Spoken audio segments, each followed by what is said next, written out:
Assalomu alaykum, yurtimiz va xorijda bo'layotgan muhim voqealar bilan efirda xabarlar, studiyada Hurmatay Nurmatova.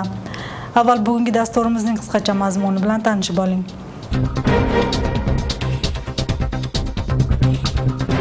Bishkekda ommaviy mushtlashuv bo'ldi. Qirg'izistonda gepatit bilan og'rigan bemor ministrga murojaat qildi. Prezident barqaror rivojlanish uchun islohotlarni tezlashtirish nomli forumda ishtirok etdi.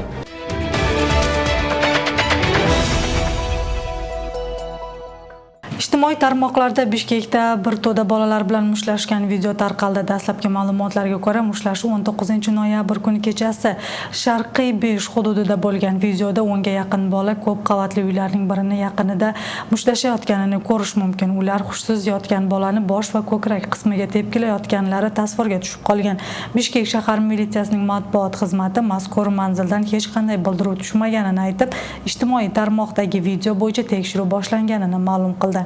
2018-yili Qozog'istonda kontrabandada gumon qilinib qo'lga olingan Jo'g'org'i Kengashning 6-chaqirilishidagi deputati Damirbek Asilbek o'g'li kecha 18-noyabrda Qirg'izistonga ekstraditsiya qilindi. Bu haqda o'z manbalariga tayanib ommaviy axborot vositalari yozgan. Ma'lumotga ko'ra, u bilan birga qo'lga olingan 2 qirg'izistonlik fuqaro ham jazo muddatini endi Qirg'izistonning jazo o'tash davlat xizmatining axloq tuzatish joylarida o'tashadi. Eslatib o'tsak, sudlar Damirbek Asilbek o'g'lining kontrabanda yuklariga jinoiy guruhlarga aloqasi borligini isbotlay olmagan, biroq sud uni 10 yilga ozodlikdan mahrum qilgan. Ular bilan birga qo'lga olingan 28 kishiga ham Olmaota shahar sudi hukm chiqarib, tarafdorlari norozi bo'lishgan. Qirg'izistonda gepatit bilan og'rigan bemorlarning soni kundan kunga ko'paymoqda. Ko'p hollarda bemorlar kasallikka chalinib qolishganlarini sezmay qolishadi. Ayrim vaqtlarda kasallik belgilari bilan shifokorlarga murojaat qilishsa, ba'zan esa kasallik o'tib ketgandan so'ng murojaat qilishadi. Shifokorlarning so'zlariga ko'ra, surunkali gepatit kasalligi qon orqali idish-tovoqlar, kosmetik vositalar va shaxsiy gigiyenaga e'tibor qaratilmaganda yuqadi. Bu vaqtda qanday davolash kerak va gepatit o'zi nima? Navbatdagi lavhada bilib olasiz. Ministerga qayrilib ketetilim. Dordoyga barib ko'ring, Oshbazarga barib ko'ringizchi. Je қаласаңыз sizga juqtirib qo'ying shularni. Gepatit D bo'lganimda men daha qancha жашайын bilbeyim. Chiqib Moskvadan лечение qilib keldim. Mashinamni sattım, qo'limda ақшаны berdim. Daha qanday qilishim kerak? Ошол жерде 1-2 минут мен уга албайсыңар. 1 жылдан бери жалдырап жүрөм. Мен вакцинация кылып койгулачы. Мен силерден дару сураган жокмун, акча сураган жокмун. Мен боорум алдын аштырайын деп. Ushbu videodagi fuqaro Bishkek shahrining yashovchisi jigar kasalligiga chalinib Rossiyada davolanib kelganini aytgan. Shu sababli Jo'g'org'i Kengashining komitet yig'inida Sog'liqni saqlash ministrligiga gepatit kasalligida jabrlangan fuqarolarga vaksinatsiya berish taklifi bilan murojaat qilib qoniqarli javob ola olmayotganini bildirdi. Uning o'zi kasallikni shifokorlardan yuqtirib olganini ham yashirmadi. Men o'tganda aytqam, 10 ming doza жөн doza açıp бере койгулачы деп. Эмне деген, миллион деген население суранып атабыз. Миллион деген население 500 миңге 100 миң деген Кыргызстан үчүн гепатит аябай чоң цифра. 100 миң дагы башкасынан жуктурса, бир үй бүлөдө 3төн. Мен жуктурган врач дагы эле иштеп атат. Андай врачтардан 3 миң штук экен. Медсестра, врач Girip врачтан айтсаң айтат, жок, андай эмес, биздин врачтар окуган, перчатка кийет. Анда кантип жугузуп алды анда? Кантип жугузуп алдылар? Обязательно мен ушул жерге келип кыйкырышым керекпи? Анда бөйрөгүн алмаштырганда ошо келип кыйкырсын, башкалар келип кыйкырсын, чтоб силер берсе кылыш үчүн. Bu kasallik bilan og'rigan fuqarolarning soni O'sh shahrida ham ko'paymoqda. Shifokorlarning aytishicha, gepatit kasalligi birinchi va ikkinchi bosqich bo'lib bo'linadi. Uni o'tkir va surunkali turi mavjud. Ko'pchilik bemorlar kasallikka chalinganini bilmagani uchun surunkali kasallikka aylangandagina bizga murojaat qilishadi, deyishadi ular. Өнөкөт гепатит аябай эле орчундуу болуп аткандан кийин буга биз сөзсүз түрдө көңүл бурушубуз керек. Анан ушундай учурларда вирусқа каршы азыр дарылар чыккан, ошол вирусту санын азайтуучу дарылар менен ошол вирусту төмөндөтүп, боорго коркунучу жок кылып турса болот да. Анан бизде көбүнчө ооруканага баягы боордун өнөкөт ооруларынан сезгенип, цирроз печени, баягы боордун кичирейип, көлөмү кичирейип, өзүнүн функциясын бузулган абалда кайрылып калышат да. Ошондуктан дагы ушул диагноз менен, цирроз печени диагнозу менен аябаганда эле көп адамдар keladi. Shifokorlar gepatitning barcha turini Qirg'izistonda davolash mumkinligini bildirishdi. Толугу менен шарт бар. Бул боюнча лечение алышат, жакшы. Индияга бул пересадкага барышат, боор алмаштыруу боюнча барышат. Бул кайсы диагнозу? Бул цирроз печенде уже баягы боор таптакыр өзүнүн функциясын жоготкондо ошол учурда гана пересадкага жөнөтөбүз. Ага чейин мөнөкөт гепатиттердин А, Б бардык формаларында ушул эле Кыргызстанда лечение алганга болот.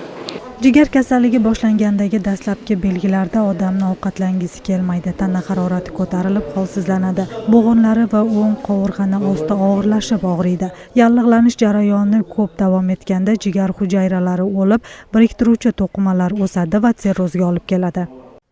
Qirg'izistonda 10 oyda gepatitni 6600 kishi juғузалган. Бұл көрсөткүч 2018 жылга салыштырмалуу 10% төмөн. Алардын 94% жакыны же туугандары илдеттин А түрүнө кабылгандар. Өткөн жылдын ушул маалында вирустук гепатиттердин 7200 учуру катталган.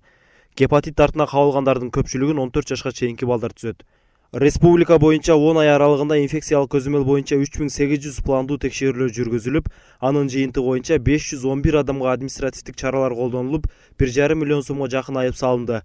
4 уюмдун иши убактылуу токтотулду. 1967 санитардык жактан көрсөтмөлөр берилип, 37 адам эскертүү алган. Ош shahri O'zg'ur qishlog'ining 30 yoshdagi yashovchisi Aybek Erkebayev ham mana shu kasallikka chalingan. Shifokorlar kasallikning B va D turlari borligini aniqlab, jigarni almashtirish kerakligini aytishgan. Qirg'izistonda jigarni almashtirishning imkoni yo'qligi uchun Hindistonga borishga majbur bo'lishmoqda. U kasallikni qanday yuqtirib olganini ham bilmaydi. Vrachlarning ko'zamolida olsang yaxshi o'zing, monday uyda olsang kuchab ketib barganda bo'ladi. O'zing bilmaysan nima qilishingni. Aslında diyetten ukoldum, kapelnisanın küçülmeydi. Aybek Erkebayevga donor bo'lish uchun hozirda otasi tibbiy ko'rikdan o'tmoqda. Og'ir sharoitda yashayotgan oilaga bu katta zarba bo'ldi deyishadi yaqinlari. Indiyaga operatsiya olish kerak ekan. Şoğu ota enesinin balası o'rganda байланыштуу ата энеси ham шоковый состояниеда. Şoğu ata enesinin каражаты жетишсиздиктен болгондуктан şu Kırgız eli, şu dostluğuzga jardam berip koysanızlar, Allah'ın razılığı üçün.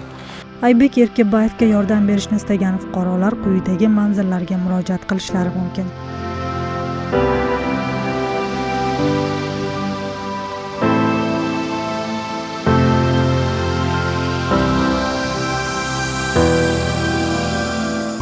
Qorasuv rayoni hududida jamoat ovqatlanuvchi joylari ayanchli ahvolda, ayniqsa oshxonalarning barchasi suyultirilgan gazdan foydalanishadi.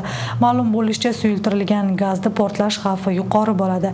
Shu sababli o'lka hududida jamoat ovqatlanuvchi joylarda suyultirilgan gazdan foydalanish taqiqlangan.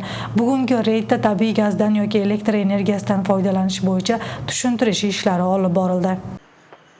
Bu kabi tez tayyorlanadigan taomlar Qorasuv tumaniga qarashli Shahidtepa mavzeida deyarli qadam sayin uchraydi. Ularning barchasi suyultirilgan gazni maxsus ballonlarga to'ldirib kelib ishlatishadi. Tadbirkorlar mazkur gazni inson umri uchun qay darajada zararli ekanini yaxshi bilishmaydi. Misol siz bilbekingizda turib bu yerga opasli ekanini. Yo'q, endi sizlar aytganlar buchi. Endi ishlatmayman-da buchi. Ularni gaz so'rab qo'ysam yaxshi bo'ladi deb o'zimga. Men ham o'zi shuni eshitib kichkina nima oldimi dedi. Bunday ishlatish mumkin emas degan baylar hech yo'q emaslikda. Barlar ishlatadi-da bundayda. Barda shavarma gamburger nimalar ishlatadi. Ekologiya va texnika xavfsizlik qoidalariga ko'ra suyultirilgan gazdan jamoat joylarida foydalanish taqiqlangan. Sababi unda portlab ketish xavfi yuqori. Bunga misol qatori yaqinda Bishkekda gaz balloni portlashi natijasida bir kishi halok bo'lib, 4 kishi turli darajada tan jarohati olganini keltirish mumkin.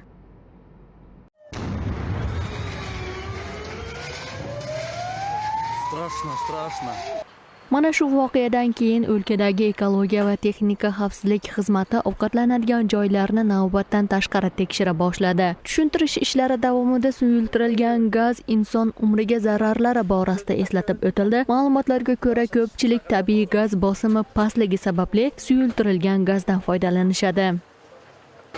Экотех инспекцияның ең негізгі мақсаттарының бірі бұл өрт қауіпсіздігін көзөмөлдөө салынат. Біз бұндай случайлардан кейін емес, әрдайым пландың негізінде иш алып барабыз. Ученияларды өткізөбүз, базарларда, мектептерде, қыш мезгилине даярдык деп социалдык объектилерде ар биринин өзүнүн нормасы бар. Мисалы үчүн биз социалдык объектилерди бүгүнкү күндө толук бүттүк. Ошо кыш күзгө даярбы, анын ичинде өрт коопсуздугу кандай деп. Эми мына социалдык объектилерден бошогондугубуздан кийин ушу жеке жактарга, ушул коомдук тамактануучу жайларга, кафе, ресторандарга ишибизди баштадык бүгүнкү күндөн баштап. Bugungi reydda jami bo'lib 10 ga yaqin ovqatlanadigan joylardagi texnika va yong'in xavfsizligi tekshirildi. Elektr simlar qoidalarga zid ravishda tutashtirilgan holatlar ko'p uchradi. Hozir shu qurilishdin o'zi, andan keyin shu gaz ballonlarni o'rnatib, ishlayotgan joylari o'shunday эле montajlangan qurilishdin o'zinde narушение bo'ldi. Hozir o'zingizlar ko'rib turasizlarmi? Qurilishda montajlangan elektr tok o'tkazgich simlari, gaz ballon tartilgan проводкалар, shunday эле elektr rozetka, shunday эле shu ishlayotgan qala deyimlik pechkalar to'g'ri emissiyaga qarshi turadi. Bu galgi reydda faqat ogohlantirishlar berildi. Keyingi reydda yana shunday holatlar takrorlansa, qat'iy choralar ko'rilishi eslatildi. Ta'kidlab o'tsak, o'tgan yili suyultirilgan gaz portlashi natijasida jabrlanganlar bo'lgan. Shundan keyin u joy faoliyati to'xtatilgan edi. Hilola Ashurova, Begimay Asanova, Qimbat Abdusamad o'g'li, Intimaq.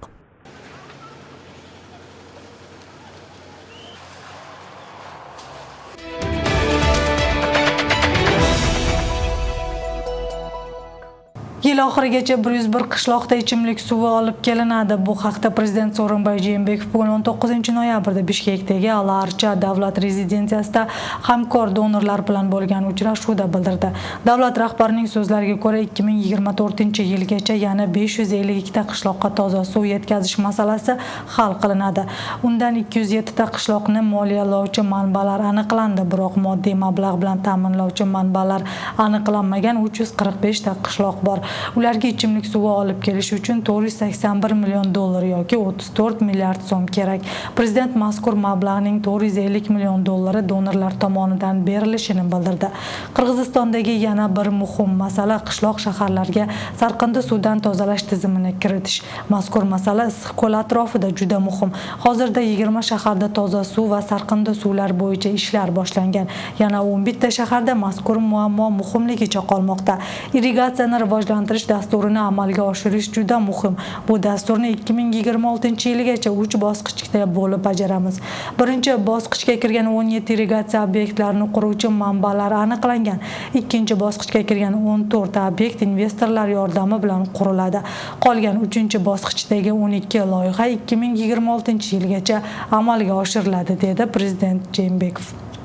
Batken oblastining asosiy muammosi bo'lgan yo'l masalasi asta-sekinlik bilan hal qilinmoqda. O'sh-Batken-Isfana avtomobil yo'lida reabilitatsiya ishlari olib borilib, Sovet ittifoqi davridan beri ta'mirlanmagan yo'lga asfalt bosilib, chegaraga yaqin hududlarga mustaqil yo'llar qurildi va uzoq joylar yaqin bo'ldi. Batafsil navbatdagi lavhada so'z bo'ladi. Batken oblastidagi asosiy muammolaridan biri bu yo'l masalasi. O'sh-Batken-Isfana avtoyo'lining reabilitatsiya ishlari Sovet davridan beri ta'mirlanmay kelgan yo'lga asfalt to'shalib, chegaraga yaqin hududlarda mustaqil yo'llar solinmoqda.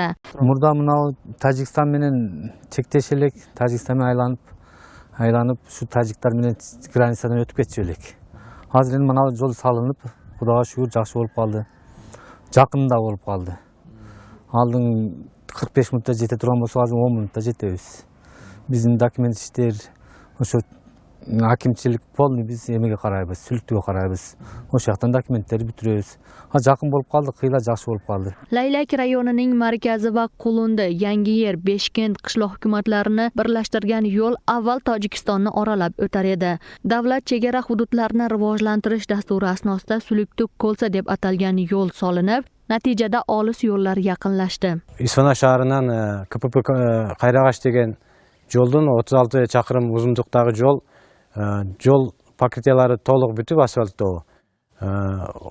Una yo'lda una qattiqga ochilgan, biroq hozirgi defektin period deb qo'yamiz va kepildik periodida turadi. Keyingi yilga topshiriladi. Jami bo'lib Isfana shahridagi Qayrag'och chegara nazorat bekatigacha 36 chaqirim yo'l to'lig'i bilan ta'mirlandi. Bugungi kunda yo'lning chetiga yo'l belgilari va to'siqlar qo'yilmoqda. Qarjilov smetalik бағалары 24,5 million dollar bo'lgan. Bugungi kunda iş жүрүп жатат. Ал жердин азыр 15 чакырым жерине жер иштери толук аткарылып бүтүп, 2 кабат асфальт болсо, ошонун астыңкы слой асфальты курулуп бүттү. Калган жактарында азыр трубаларды,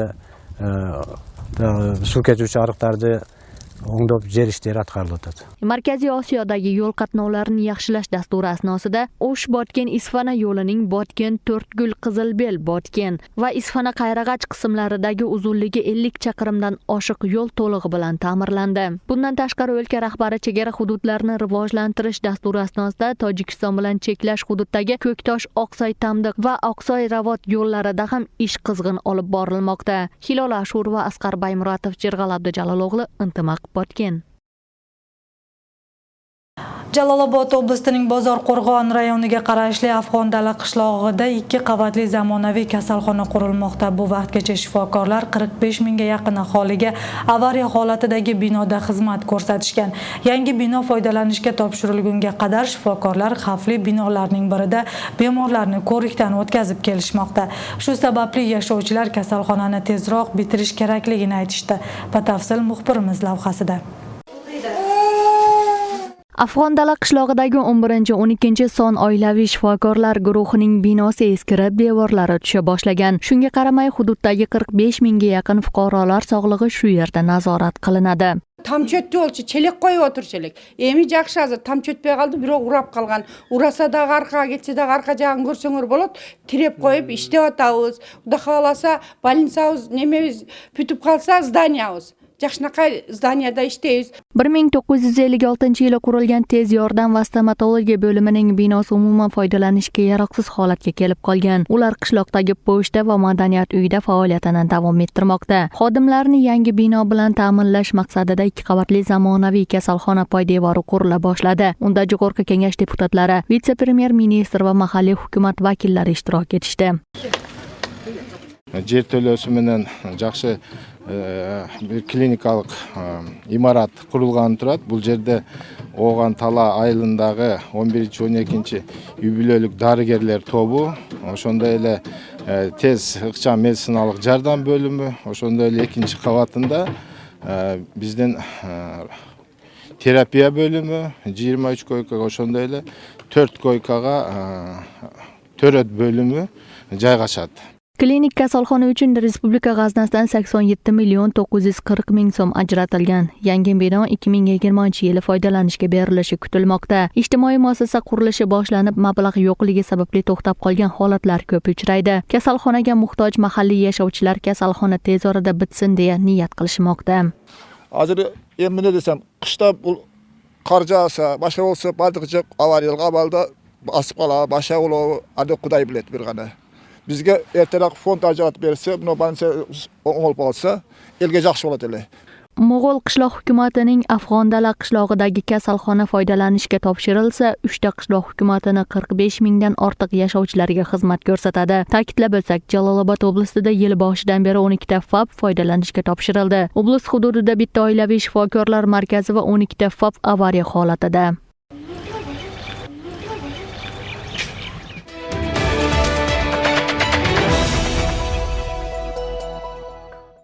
O'sh shahar tug'ruqxonasida 3 egizaklar tug'ildi. Ularning 16-noyabr kuni Jalolobod oblasti Axsi rayoniga qarashli Kirben qishlog'ining 31 yoshdagi turg'uni dunyoga keltirgan. Go'daklar jarrohlik yo'li bilan tug'ilib, uchovi ham qiz. Birinchi bola 2.3 kilogramm, ikkinchisi 2.8, uchinchisi 2.1 kilogramm og'irlikda tug'ildi. O'sh shahar tug'ruqxonasida yil boshidan beri 7-marta 3 egizaklar tug'ilishi.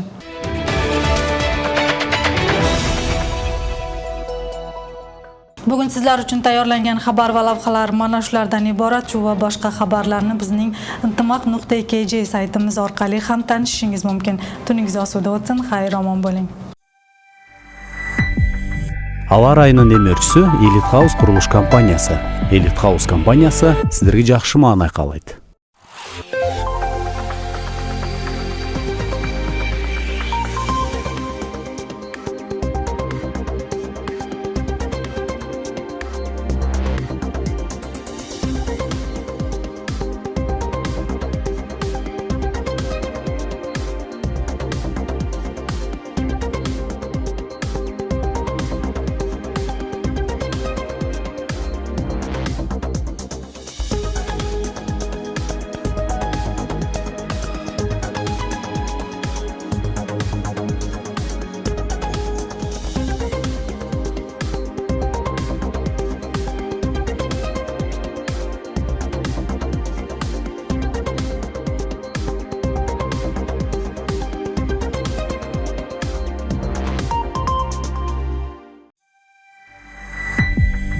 Ауа райынын эмерчүсү Elite House курулуш компаниясы. Elite House компаниясы сиздерге жакшы маанай каалайт.